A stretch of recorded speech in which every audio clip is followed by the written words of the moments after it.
Welcome to Sethu Chitra kitchen. நான் எறா பிரியாணி பண்ணியிருக்கேன். இது பர்ஃபெக்டாக எப்படி செய்யணும் அப்படின்றத நான் இந்த வீடியோவில் செஞ்சு காமிச்சிருக்கேன். நீங்கள் இதை ஸ்கிப் பண்ணால் பாருங்கள் இந்த வீடியோவை, அப்போ தான் உங்களுக்கு புரியும். நான் எறா வாங்கின்னு வந்திருக்கேன். இது 1 கிலோ எறா தான் நான் வாங்கின்னு வந்திருக்கேன். இப்போது இதோடைய தோலெல்லாம் நான் உரித்து க்ளீன் பண்ணி எடுத்துகிட்டு வந்துடுறேன். அதுவும் இல்லாமல் எறா 3 நிமிஷத்துக்கு மேலே வெந்ததுன்னா அது சோகி அப்படியே அந்த லப்பரி மாதிரி ஆகிடும். அந்த மாதிரி இல்லாமல் குயிக்காக அந்த இது எப்படி பண்ணுறது அப்படின்னு பாருங்கள். இதுக்கு நான் ஜீரக சம்பா அரிசி தான் எடுத்திருக்கேன். அது 1.5 கப் அரிசி எடுத்துகிட்டு வந்திருக்கேன். இதை பாருங்கள், சீரக சம்பா அரிசி எடுத்துகிட்டு வந்திருக்கேன். நீங்கள் பாசுமதி அரிசி அதில் பண்ணலாம், அதுவும் ரொம்ப நல்லாயிருக்கும். இது எல்லாம் வாஷ் பண்ணிவிட்டு இது ஒரு 10 நிமிஷம் அப்படியே ஊற போட்டுடுறேன். இந்த எறா பிரியாணிக்கு தேவையான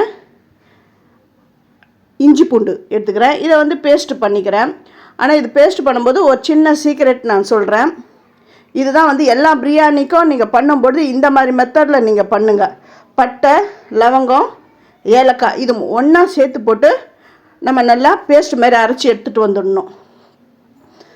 இதை அப்படி அரைச்சி ஒரு பாக்ஸில் ஃப்ரிட்ஜில் கூட வச்சுடுங்க. கொஞ்சம் எப்போ நீங்கள் பிரியாணி இந்த மாதிரி ஃப்ரைட் ரைஸ் இந்த மாதிரி செய்கிறீங்கன்னா இந்த மாதிரி பண்ணிங்கன்னா கூட ரொம்ப நல்லாயிருக்கும். இந்த புலாவெலாம் பண்ணும்பொழுது இதுக்கு பெரிய வெங்காயம் 1 வெட்டி வச்சுருக்கிறேன், 2 பச்சை மிளகா, பெரிய தக்காளி, அப்புறம் புதினா, கொத்தமல்லி, இது 2 பிரிஞ்சி இலை எடுத்திருக்கேன், கல்பாசி, அன்னாசிப்பூ, மராட்டி மொகு.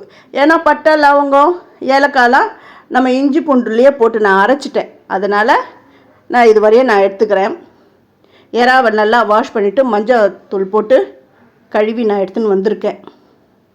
இந்த மெத்தட்லேயே நீங்கள் ஃபாலோ பண்ணுங்களேன், செம்ம சூப்பராக இருக்கும் இந்த எறா பிரியாணி. குக்கரில் எண்ணெய் விட்டுருக்கேன், 1 ஸ்பூன் நெய்.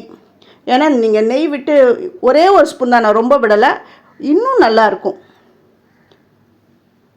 அதாவது வச்சுருந்த அந்த பட்டை, கல்பாசி, இந்த ஏலக்காய் இதை போட்டுடுறேன். போட்டு நல்லா சூடாக இருக்கும்பொழுது தான் போடணும்.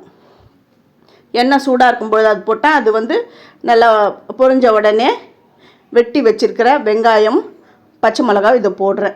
இந்த வெங்காயம் கொஞ்சம் அப்படியே அந்த கிறிஸ்டல் மாதிரி அப்படி வரணும். அந்த டைமில் நம்ம அரைச்சி வச்சுருக்கோம் இல்லையா இஞ்சி பூண்டு பேஸ்ட்டை அது போட்டுடுறேன். அது 1 ஸ்பூன் போடுறேன். தேவையான அளவு தான் போடணும். நீங்கள் நிறைய அரைச்சிட்டு நான் நிறைய காமிச்சேன், அது மொத்தத்தையும் நான் போடலை, கொஞ்சம் எடுத்து வச்சுட்டு நான் 1 ஸ்பூன் தான் போட்டிருக்கேன். இந்த பச்சை வாடை நல்லா போன உடனே வெட்டி வச்சுருக்கிற தக்காளியை நான் சேர்த்துட்டேன். இந்த தக்காளி கொஞ்சம் வதங்கட்டும். கொஞ்சம் வதங்கின உடனே உப்பு ரொம்ப போட்டுறாதீங்க, கரிச்சிடும். உங்களுக்கு என்ன தேவையோ அதை போடுங்க. இப்போ புதினா தழை, கொத்தமல்லி அப்படி போட்டுட்டேன். தனி மிளகாய்த்தூள், தனியாத்தூள். நான் தனி மிளகாய்த்தூள் 1.5 ஸ்பூன், தனியாத்தூள் 2 ஸ்பூன், மஞ்சள் பொடி இதெல்லாம் சேர்த்து நல்லா கலந்து விட்டுட்டேன். இந்த தக்காளியை நல்லா கலந்துடுது. இப்போ தயிர் ஒரு மிஞ்சி போனால் ஒரு 2.5 ஸ்பூன் தான் நான் விட்டுருக்கேன். இப்போது அந்த அரிசிக்கு தேவையான தண்ணி விட போகிறேன். அரிசி நம்ம 1.5 கப்பு எடுத்தோம், அதுக்கு 3 கப்பு தண்ணியை நான் இதெல்லாம் விட்டுடுறேன். ஏன்னா இந்த அரிசிக்கு நீங்கள் ஒரு அரிசியோடைய இந்த அளவும் மாறும். சீரக சம்பா அரிசி தான் எடுத்திருக்கேன். அதில் இருக்கிற மொத்த தண்ணியை நான் வடிச்சிட்டு அந்த தண்ணி கொதிக்கும்போது இந்த அரிசி அதில் நான் போட்டுட்டேன். இப்போ உப்பு திட்டம் பார்த்துக்கோங்க, பத்தலைன்னா போட்டுக்கோங்க, கரெக்டாக இருந்ததுன்னா போட வேண்டாம். உடனே மூடி வச்சு நான் ப்ரெஷர்லாம் போடலை. இந்த அளவுக்கு வெந்துடுது பாருங்கள். ஒரு 3/4 பதம் வந்த உடனே நம்ம என்ன பண்ணோம், இந்த அடுத்த பக்கம் கடாயை வச்சு இந்த எறாவை நல்லா வதக்கும்போது நல்லா சுருண்டு வரா மாதிரி நல்லா வதக்கிக்கோங்க. ஏன்னா எறாவை நம்ம முதல்லையே போட்டு அப்படியே செஞ்சோன்னு வச்சுக்கோங்களேன். பாருங்க, இப்போ இந்த இதில் கொட்டிடுறேன். அது ரொம்ப வேக லப்பரியாகிடும். இந்த மாதிரி மெத்தடில் செய்யுங்க. இப்போ அரிசி 3/4 பதம் வந்த உடனே தான் நம்ம வதக்கிட்டு இந்த எறாவை போட்டு இதை மூடி போட்டு ஒரே விசில் ஒரே விசிலில் சூப்பராக எறா பிரியாணி ரெடி ஆகிடும். ஃபஸ்ட்டு என்னுடைய வீடியோவை பார்க்குறவங்க சப்ஸ்கிரைப் பண்ணலைன்னா சப்ஸ்கிரைப் பண்ணுங்கள், ஆல் என்ற ஆப்ஷனை தொடுங்க. அப்போ தான் நான் போகிற ஒரு வீடியோவுடைய நோட்டிஃபிகேஷனும் உங்களுக்கு காட்டும். நான் இதை மூடி வச்சுட்டேன். அந்த வேப்பர் வரும்பொழுது தான் நான் வந்து அந்த வெயிட்டை வச்சு ஒரே ஒரு விசில் தான் வருது.